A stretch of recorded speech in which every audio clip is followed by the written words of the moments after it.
Bismillahirrahmanirrahim. Assalamualaikum warahmatullahi wabarakatuh. Alhamdulillah, hari ini kita berjumpa lagi dengan mata pelajaran, model-model pembelajaran. Hari ini kita akan membahas tentang apa sih itu Montessori. Ya, setelah sebelumnya kita sudah membahas tentang model pembelajaran sentra, model pembelajaran area, sudut, ya. Kemudian kelompok dengan pengaman. Hari ini kita akan membahas apa itu Montessori. Nah, kita akan mengenal dulu tentang Montessori. Nah, jadi Montessori itu adalah nama yang diambil dari si penemunya atau si pendirinya. Nama panjangnya itu Maria Montessori. Jadi dia lahir itu di tahun 1870 di Sierra-Ville, sebuah provinsi kecil ya di Ancona kalau nggak salah ya. Nah, karena sebagai anak muda ya, dia mempunyai minat dan bakat yang besar pada matematika. Lalu orang tuanya itu mengirimkan dia ke Roma agar Maria itu memperoleh kelebihan-kelebihan pendidikan di kota besar ya, di Roma. Jadi, meski orang tuanya ingin Maria menjadi guru, justru dia itu memutuskan untuk menekuni bidang engineering ya. Namun bidang ini pun bukanlah kesukaan si Maria Montessori kayak gitu. Setelah perkenalan singkat dengan bidang biologi, kemudian dia memutuskan untuk menekuni bidang kedokteran. Nah, terus pada tahun 1896 dia menjadi wanita pertama di Italia yang mendapatkan gelar Doctor of Medicine. Ya, dia jadi menjadi dokter kesehatan ya. Kemudian setelah lulus dari sekolah kedokteran, Maria bekerja di klinik psikiatrik ya Universitas Roma, dan pekerjaannya itu memang berhubungan dengan masalah cacat mental, naudzubillah min dzalik. Ini sangat membantunya dalam menuangkan gagasan-gagasan pendidikan pada masa-masa yang akan datang. Nah, si Montessori itu yakin bahwa defisiensi mental itu merupakan suatu masalah pedagogis, bukan masalah medis. Dan si Montessori itu mengatakan kalau dengan latihan pendidikan khusus, orang-orang catat ini sebenarnya bisa dibantu kayak gitu. Nah, setelah itu melalui pendidikan pemahamannya ternyata memang benar pendapat dia kalau cacat mental itu merupakan gangguan dari pedagogis, bukan medis kayak gitu. Nah, karena pendapatnya itu dia mulai mengembangkan kemampuan anak, yang kemudian dia mendirikan yang namanya Casa dei Bambini ya, atau Children House, yang didirikan pada tahun 1907 di Roma, yang memang di sini itu diperuntukkan bagi anak-anak cacat mental. Nah, jadi anak-anak cacat mental ini memang berumur di bawah 5 tahun ya, kayak gitu. Kemudian di tahun 1915 Maria Montessori secara antusias diterima di Amerika. Dia memberikan kuliah dan mengadakan kursus-kursus bagi para guru di California. Nah, dia itu kemudian istilahnya itu melakukan kayak seminar gitu ya. Dia ingin memperkenalkan tentang metodenya kepada masyarakat luas ya. Dia akhirnya mengenalkan tentang kelas Montessori yang didirikan di San Francisco World Exhibition pada tahun 1915. Dan terbukti ya teman-teman, sampai saat ini memang Montessori terutama mainannya kayak gitu itu sangat terkenal sekali. Bahkan di luar sana memang mereka mengakui kalau metode Montessori ini memang bagus diterapkan kayak gitu. Selanjutnya, jadi ini adalah beberapa ciri dari model Montessori. Yang pertama, basis teorinya adalah filsafat pendidikan dan keyakinan Montessori. Filsafat pendidikannya seperti apa kayak gitu. Jadi Di sini ada aliran filsafat realisme. Ini sesuai dengan pemikiran Montessori ya, yang memandang bahwa manusia pada dasarnya dapat mengenal realitas kehidupannya melalui penginderaan. Makanya nanti si Montessori ada kegiatan aktivitas bermain ya dengan penginderaan sensori. Kemudian ada aliran filsafat eksistensialisme yang memandang bahwa setiap individu itu memiliki kelemahan namun memiliki kemampuan untuk memperbaikinya. Ya, contoh yang bisa diambil kan tadi, cacat mental itu bukan gangguan medis tapi lebih ke pedagogis ya. Makanya si Maria Montessori tadi mendirikan Casa de Bambini ya, kayak gitu. Kemudian ada teori perkembangan Piaget yang mengungkapkan bahwa anak itu mengkonstruk pengetahuannya sendiri ya, jadi dia memang mengolah pengetahuannya sendiri, dia mendapatkan pengetahuannya sendiri kayak gitu, melalui pengalaman-pengalaman ya, menghubungkan dengan pengalaman-pengalaman yang sudah mereka dapatkan. Kemudian ada lagi tentang teorinya si Montessori ya, tentang konsep pendidikan anak berkebutuhan khusus, yaitu learning disability atau SENS, special education need, yaitu pendidikan yang dirancang atau didesain disesuaikan dengan kebutuhan atau keadaan individu untuk mengoptimalkan potensinya kayak gitu.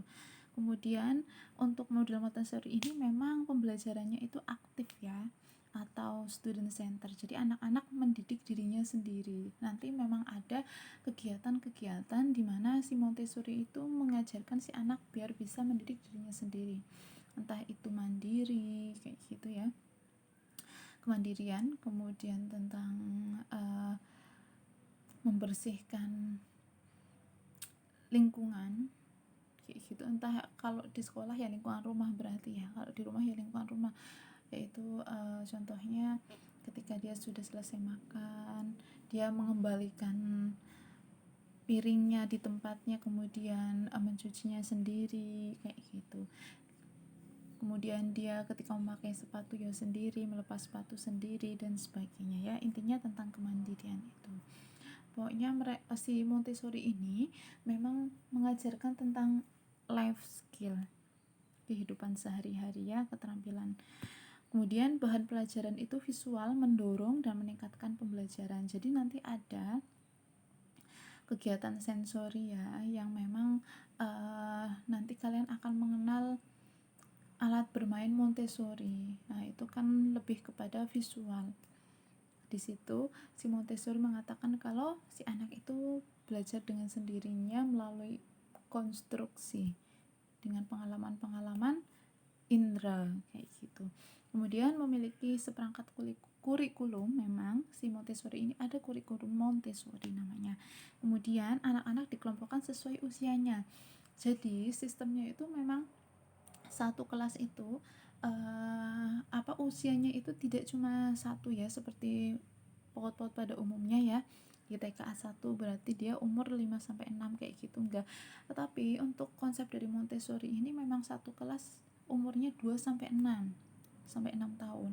Karena apa? Dia menerapkan keteladanan biar yang muda itu melihat cara belajar yang lebih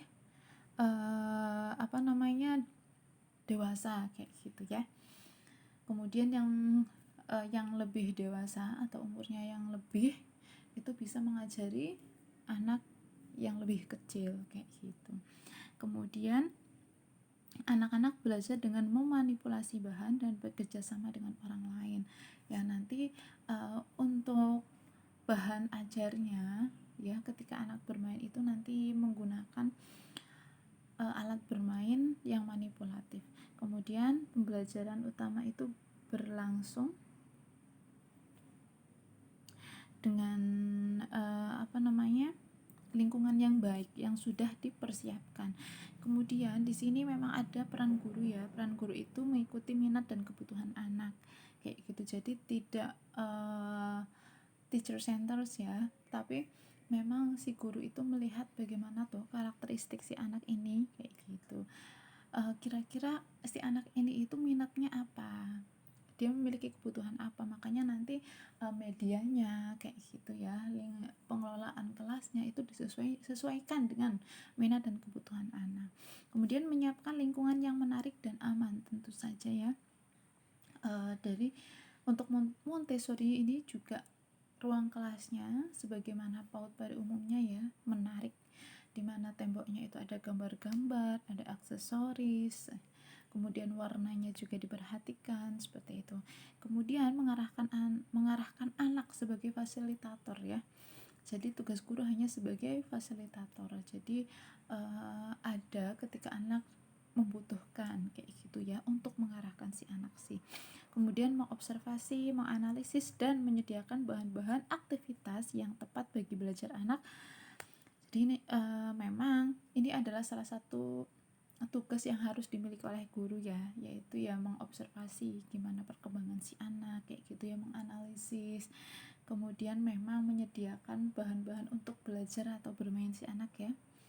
Banyak sekali alat main dari Montessori ini. Kemudian mempertahankan komunikasi dengan orang tua. Jadi karena memang Montessori ini mengajarkan anak untuk mandiri ya, atau keterampilan life skillnya itu banyak. Nah, di sini ada komunikasi dengan orang tua. Bagaimana dia menyambungkan istilahnya apa yang dia ajarkan juga agar bisa diajarkan di rumah kayak gitu, bisa dilakukan di rumah.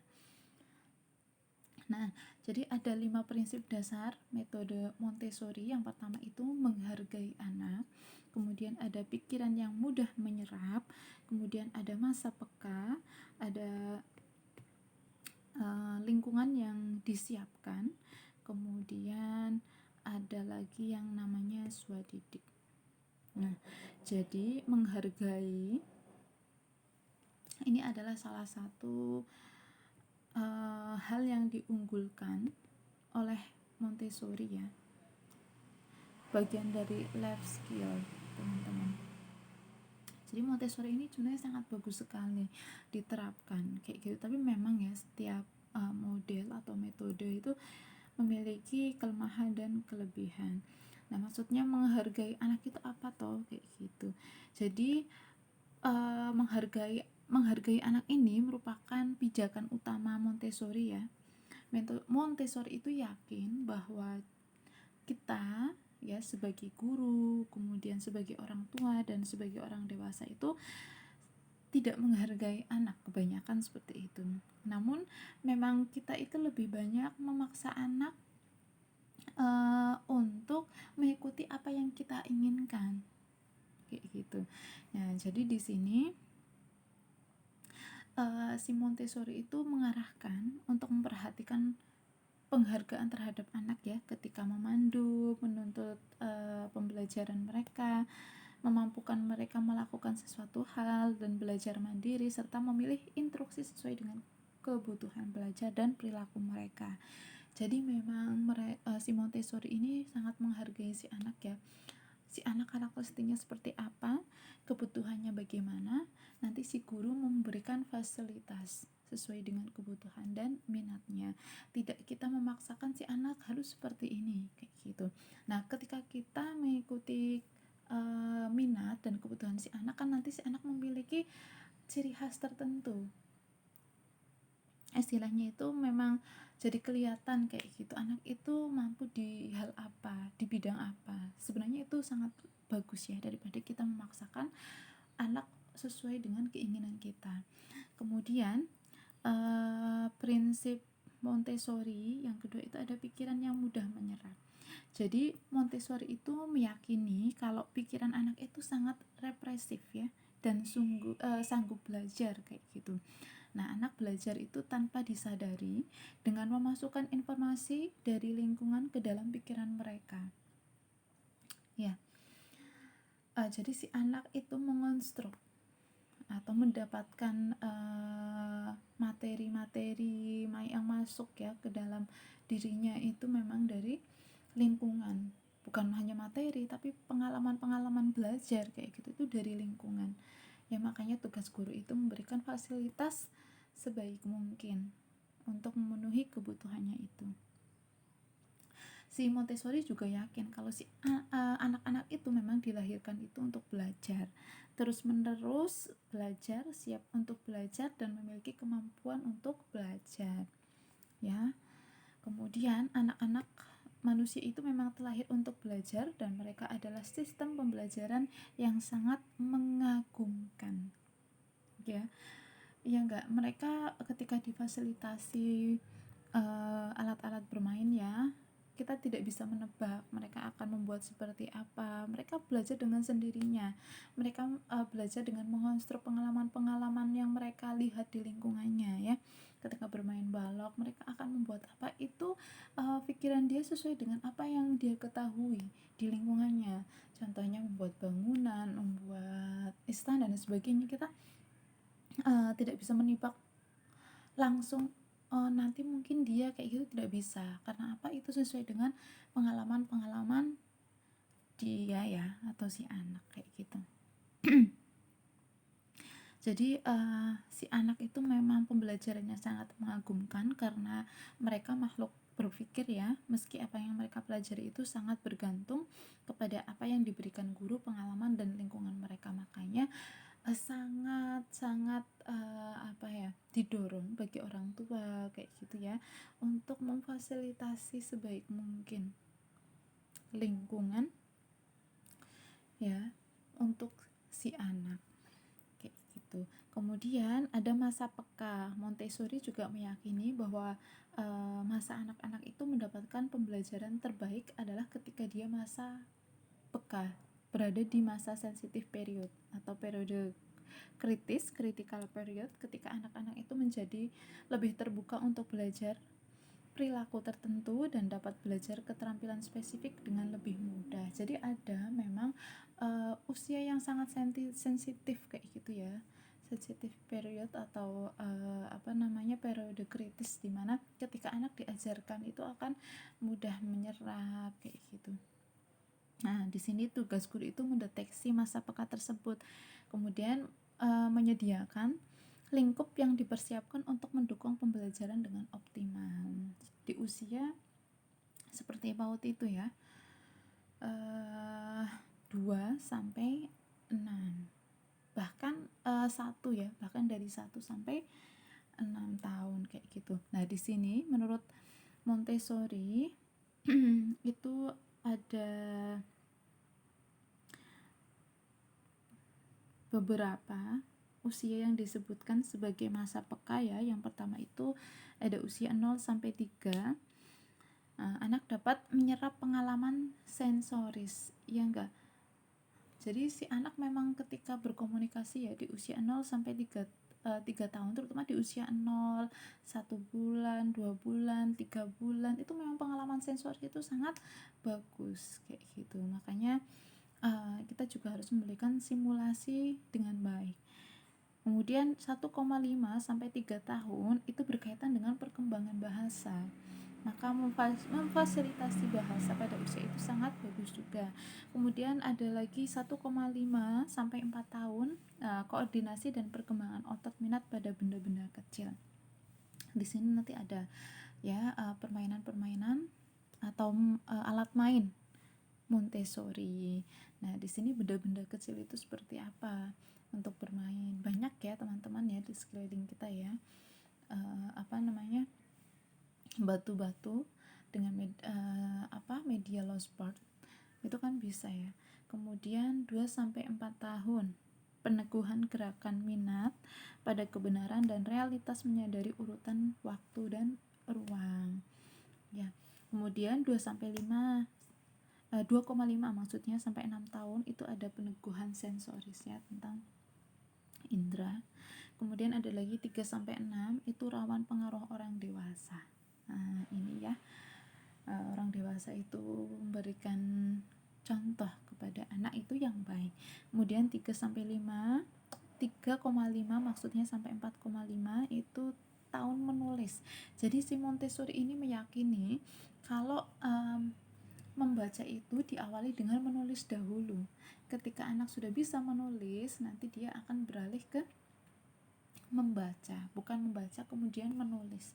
Nah, makanya calistung itu kata si Montessori bisa diajarkan ketika anak sudah memasuki usia 3 tahun. Dia juga mengatakan di usia 3 tahun si anak itu sudah siap untuk diajarkan membaca, menulis, dan menghitung. Ya, kalau sekarang istilahnya mengajarkan gitu ya, kayak gitu. Mengenalkan membaca, menulis, dan menghitung. Kemudian 4 sampai 4,5 tahun itu kepekaan indera ya, kelima indera itu, makanya nanti alat mainnya juga harus bisa mengembangkan 5 indera. Kemudian 4 sampai 5 atau 4,5 sampai 5,5 tahun. Nah, ini setelah anak bisa menulis. Nah, di sini nanti dia akan berkembang ke membaca kayak gitu. Kemudian ada lagi ya prinsip Montessori, yaitu lingkungan yang disiapkan. Jadi Montessori ini memang yakin kalau anak itu belajar terbaik di sebuah lingkungan yang memang sudah dipersiapkan dengan baik juga, prepare environment ya. Jadi sebuah tempat di mana anak-anak itu bisa melakukan sendiri hal-hal tertentu. Makanya nanti si Montessori ini ada area-area bermain yang di dalamnya ada alat main yang mendorong anak untuk bisa mengembangkan 5 inderanya, kemandirian seperti itu, belajar sendiri ya. Kebebasan adalah ciri esensial yang disiapkan. Anak bebas mengeksplorasi materi di lingkungan. Kemudian Montessori menciptakan lingkungan bagi anak yang memungkinkan untuk menjadi independen, mandiri ya, kemudian aktif, kemudian si anak juga bisa belajar mandiri. Selanjutnya di sini pada lingkungan yang disiapkan, materi pembelajaran dan aktivitas itu menyediakan 3 wilayah mendasar ya. Pada lingkungan yang disiapkan itu ada 3 hal yang perlu diperhatikan. Yang pertama itu adalah kehidupan praktis atau pendidikan motorik ya. Jadi yang kedua itu materi penginderaan untuk melatih indera-indera si anak. Kemudian yang ketiga materi akademik untuk melatih si anak menulis, membaca, dan matematika. Nah, semua ini diajarkan sesuai prosedur yang sudah ditetapkan. Yang pertama itu kehidupan praktis. Jadi ini menjadi ciri khas ya dari metode Montessori juga, bahwa dia itu sangat mendekatkan kehidupan praktis. Kehidupan praktis itu adalah mengajarkan anak-anak aktivitas-aktivitas yang biasa dilakukan sehari-hari ya, terutama di rumah.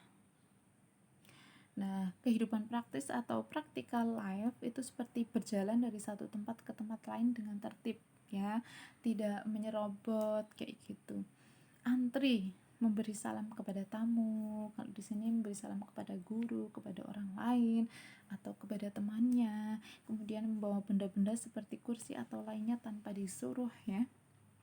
Ketika dia merasa butuh untuk belajar, dia bisa mengambilnya sendiri. Kemudian di sini juga dia bisa, kalau di sekolah ya, menaruh tasnya, menaruh sepatunya sendiri, menggunakan tasnya sendiri, menggunakan sepatu sendiri, kemudian menali sepatu sendiri. Ketika selesai makan, dia menaruh piring dan gelas sendiri kayak gitu ya. Practical life ini berkaitan dengan kemandirian. Dan anak belajar keterampilan merawat diri sendiri ya. Ini merawat diri sendiri, contohnya ketika berpakaian ya, ini memang melibatkan keterampilan motorik yang terlibat di dalam mengancing baju.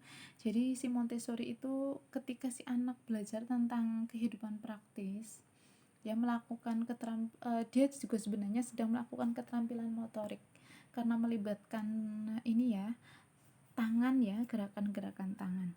Contohnya mengancing baju, menutup resleting. Mengancing baju itu butuh konsentrasi juga teman-teman ya, dan juga melibatkan motorik ya, motorik halus ya. Kemudian ada lagi melepas pakaian, mengenakan pakaian, mengikat tali sepatu atau pakaian. Kemudian ada mengembalikan tempat makan kayak gitu setelah makan dan sebagainya ya. Nah, filsafat bagi aktivitas seperti ini adalah membuat anak mandiri dan mengembangkan konsentrasi. Selanjutnya, kehidupan praktis diajarkan lewat 4 jenis latihan. Jadi, kehidupan praktis tadi yang sudah dijelaskan itu disimpulkan menjadi 4 jenis latihan.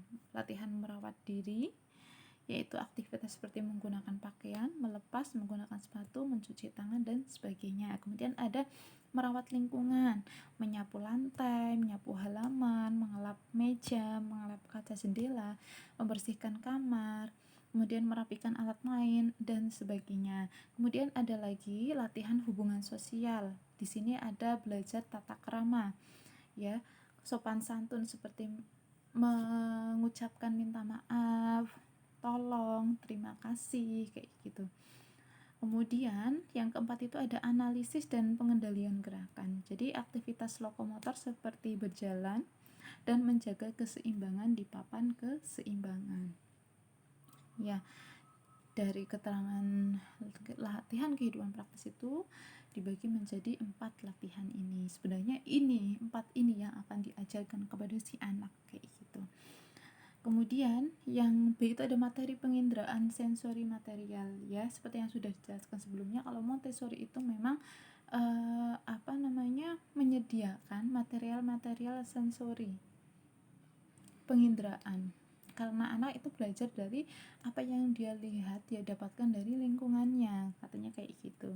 Nah, melatih indera agar anak berfokus pada beberapa kualitas tertentu yang terlihat. Contohnya batang merah, yaitu tentang kualitas panjang, kualitasnya loh ya, kualitas tertentu. Jadi memang ada tujuan khusus di balok yang berwarna merah muda, kayak gitu. Baloknya itu kan panjang-panjang, dia itu belajar tentang kualitas panjangnya, bukan warna yang merah mudanya, kayak gitu. Kubus menara merah muda untuk kualitas ukuran, dan dengan lonceng untuk melihat titian nada, kayak gitu.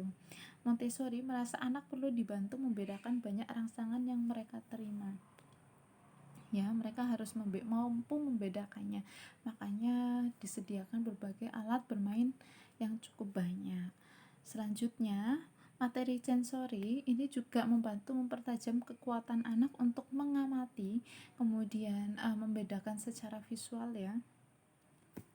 Keterampilan ini si Montessori mengatakan sebagian besar merupakan kesiapan awal anak belajar, ya. Semakin banyak hal-hal yang dia lihat kayak gitu, ini juga ternyata kan memberikan pengalaman-pengalaman baru ya bagi si anak. Ini adalah salah satu kesiapan awal anak belajar. Nah, kesiapan pembelajaran ini sangat ditekankan dalam program anak usia dini. Kemudian materi sensorik ini juga mampu meningkatkan kemampuan anak untuk berpikir sebagai proses yang bergantung pada kemampuan membedakan, ya, membedakan ternyata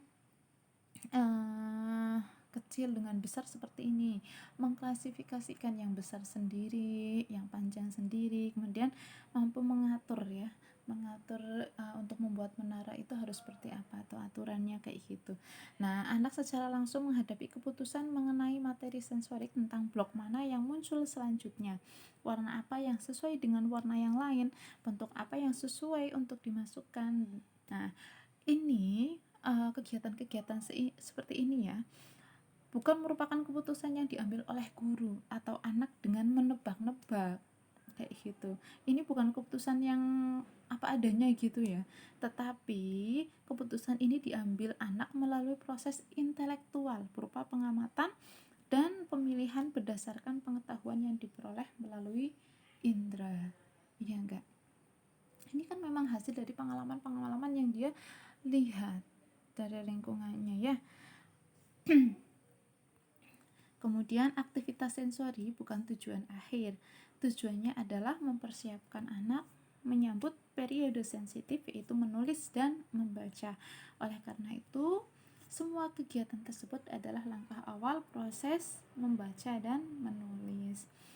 Selanjutnya, materi pelatihan dan pengembangan indera memiliki karakteristik karakteristik berikut. Yang pertama, kontrol kesalahan, pemisahan kualitas tunggal, keterlibatan aktif, dan daya tarik. Nah, kita selanjutnya materi akademik untuk menulis, membaca, dan matematika. Yang ini latihan disajikan untuk mendukung menulis sebelum membaca, seperti yang sudah saya jelaskan ya. Jadi si Montessori ini mengatakan bahwa memang setelah menulis baru membaca. Namun ya, kedua hal ini dikenalkan secara bertahap sehingga anak tidak pernah sadar kalau mereka itu sebenarnya sedang belajar menulis dan membaca. Hingga suatu hari mereka sadar, wah, kok aku sudah bisa menulis, kok aku sudah bisa membaca, kayak gitu. Montessori menjelaskan fenomena ini yang dia sebut dengan menyala spontan atau burst spontaneously, kayak gitu, ke dalam menulis dan membaca, kayak gitu ya. Selanjutnya, contoh materi akademik Montessori yang mengembangkan keterampilan menulis dan membaca. Contohnya adalah 10 bentuk geometri dan pensil warna. Kemudian ada kata kartu, maksudnya flashcard ya, huruf-huruf kertas pasir ya. Huruf-huruf kertas maksudnya si anak itu nanti diberikan kertas, kemudian dikasih pasir, nanti si anak menulis huruf di situ. Nah, di situ kan ada pengalaman sensori juga ya. Sensori, ada pengalaman motoriknya, dia bisa merasakan, oh ini toh bentuknya huruf S, I, kayak gitu. Kemudian alfabet yang setiap hurufnya dapat digerakkan, maksudnya itu huruf-huruf yang bisa dipasang-pasang kayak gitu ya. Jadi banyak banget memang permainan model Montessori ini nanti, atau alat main model Montessori. Nah, terus swadidik yang kelima, prinsip dari Montessori itu ada swadidik. Anak mampu mendidik dirinya sendiri sebagai swadidik atau auto education, yang dikenal dengan mendidik diri sendiri, self education. Anak-anak aktif terlibat di sebuah lingkungan yang disiapkan dan melatih kebebasan memilih secara hurufiah mendidik dirinya sendiri. Selanjutnya, Montessori dan praktik kontemporer. Yang pertama, kurikulum yang terintegrasi. Jadi dalam kurikulum Montessori ini ada membaca, area membaca, menulis, ada area sains, matematika, geografi atau kebudayaan ya, ada seni. Kemudian memang pembelajarannya aktif, student center ya, anak yang lebih aktif kayak gitu. Instruksi secara individual, memang instruksi itu diarahkan secara individual, karena apa? Mereka kan menghargai setiap anak ya. Kemudian independensi, kemandirian, asesmen yang tepat ya, nanti ada penilaian yang tepat, kemudian ada praktik yang tepat sesuai dengan perkembangan. Jadi kegiatan-kegiatan yang memang disiapkan sesuai dengan perkembangan si anak. Nah, kurikulum yang dibuat oleh Montessori yaitu Children's House ya. Di sini memang si Montessori itu lebih menekankan pada disiplin pada awal-awal pembelajaran tanpa mengurangi kebebasan anak untuk memilih aktivitas-aktivitas yang telah disediakan di kelas Montessori ya. Ya seperti biasalah ketika awal masuk kelas kayak gitu ya, mau pembelajaran itu seperti apa, anak diajarkan disiplin, melakukan lingkaran ya, pembukaan, nanti ada semacam scaffolding juga di awal, bagaimana anak harus antri, bagaimana anak ketika selesai bermain harus mengembalikan mainannya sesuai dengan tempatnya dan sebagainya. Jadi dia diajarkan disiplin, tetapi dia juga diberi kebebasan untuk bisa beraktivitas sesuai dengan keinginannya kayak gitu. Nah, anak-anak di kelas Montessori itu dikelompokkan secara vertikal ya. Jadi mereka tidak dikelompokkan berdasarkan umur, tapi setiap kelas terdiri dari beragam kelompok dengan rentang itu usia 2-6 tahun, di mana mereka berbagi kelas dan guru-guru yang sama. Jadi anak-anak yang besar itu memang menjadi model untuk anak-anak yang lebih muda. Nanti anak-anak yang lebih muda bisa mencontoh apa yang dilakukan oleh anak-anak yang lebih dewasa kayak gitu. Jadi mereka saling belajar dan di sini memang melatih kepemimpinan ya. Pemimpinan di kelas mendorong anak mempunyai rasa tanggung jawab dan membangun citra diri anak kayak gitu. Membangun rasa tanggung jawab, saya umurnya kan lebih daripada yang lain, maka saya harus berperilaku yang baik, saya melakukan yang baik agar bisa dicontoh dengan yang lebih kecil kayak gitu. Nanti kan si anak akan muncul citra diri yang seperti itu. Selanjutnya, kurikulum Montessori itu ada area-area yang menjadi pusat latihan tadi ya.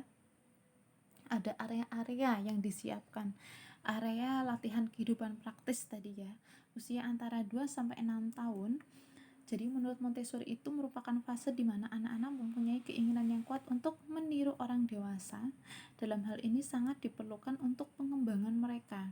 Pada fase ini, anak-anak diberi kesempatan untuk meniru apa yang dilakukan oleh orang dewasa di sekitar mereka setiap hari.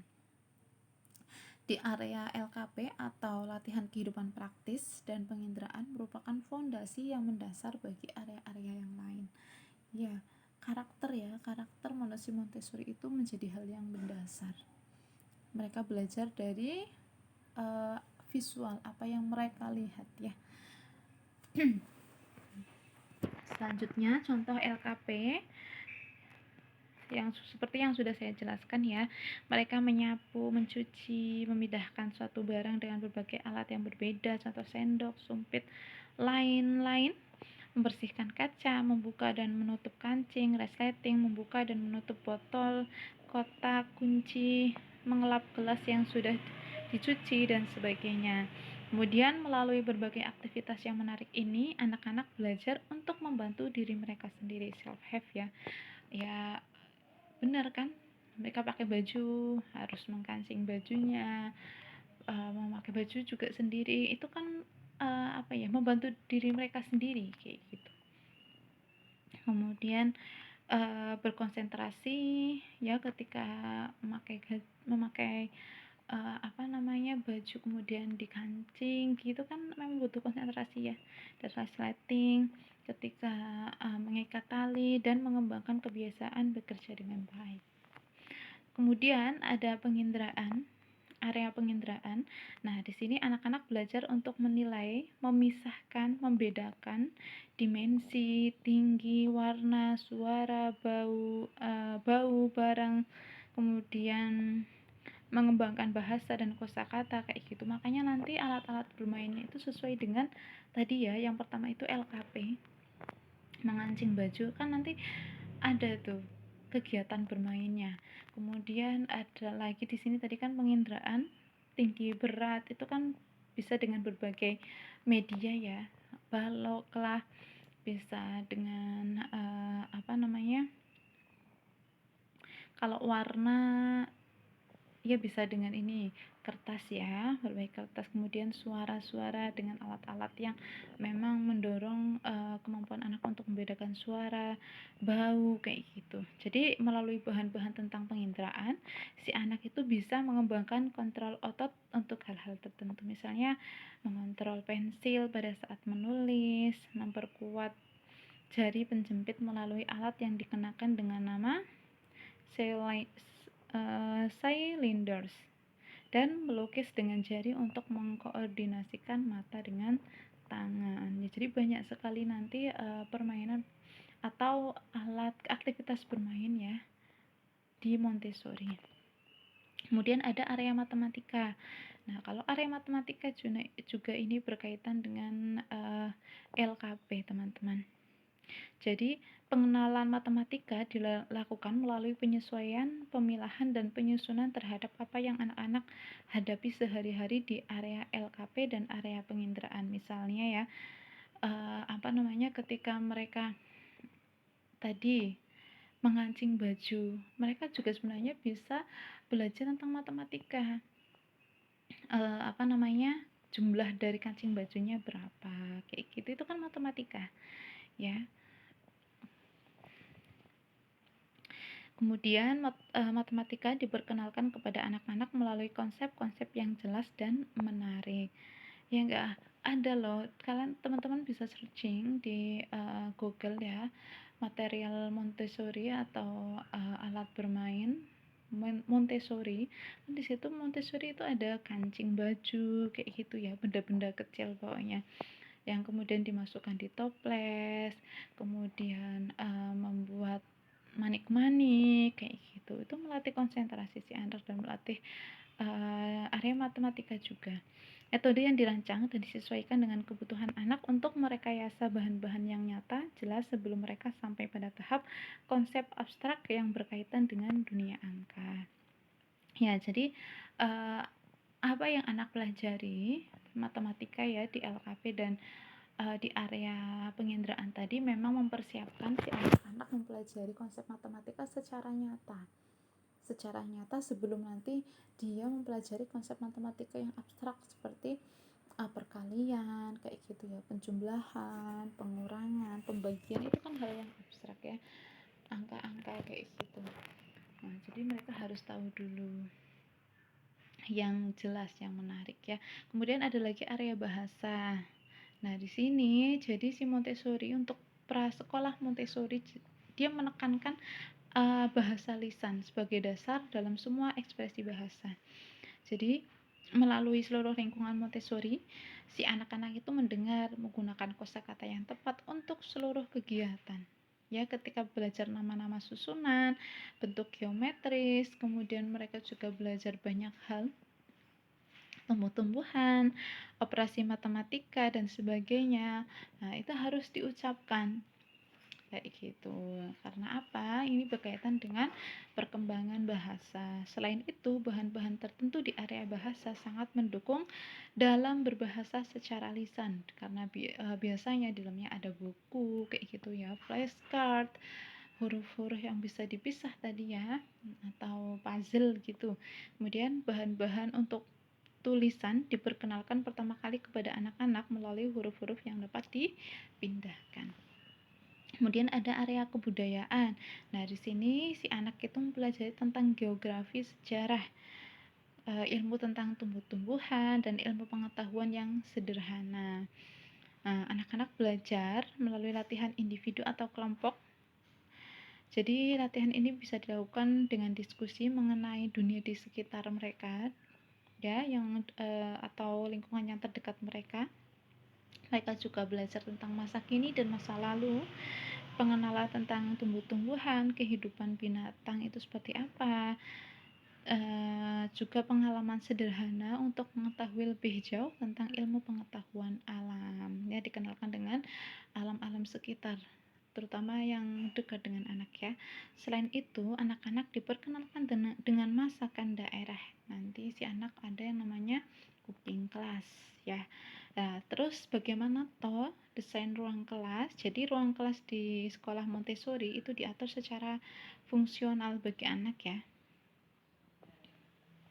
Jadi pokoknya memang gimana caranya biar si anak itu bisa bekerja, bergerak, kemudian berkembang dengan bebas. Tetapi bagaimana prosedur ini ya, pengelolaan ruang kelas yang sudah saya jelaskan sebelumnya, lingkungan kelasnya itu seperti apa, itu kan sudah ada ketetapannya. Nah, kemudian kondisi ruangan dan peralatan disesuaikan dengan ukuran anak. Iya, memang kalau Montessori entah itu dari Westphal itu biasanya memang ukurannya sesuai dengan anak ya. Kemudian kamar mandi itu juga sesuai dengan anak kecilnya kayak gitu. Kemudian tentang bangkunya, lemarinya, alat mainnya itu pokoknya disesuaikan dengan si anak. Material pembelajaran diatur dalam rak-rak yang mudah dijangkau anak. Ruang kelas harus ditata indah, menarik bagi anak karena pada usia awal rasa estetika atau keindahan itu mulai berkembang. Jadi si anak memang suka hal-hal yang meriah gitu ya, yang bagus, yang menarik. Nah, kalau di Montessori ini dinding ruang belajar diberi gambar yang menarik. Ada juga buku-buku yang dapat diambil anak kapan saja. Jadi ada semacam lemari khusus buku-buku yang bisa diambil oleh si anak ya. Kemudian peran guru tadi sudah saya jelaskan ya. Kemudian ada lagi metode pembelajaran.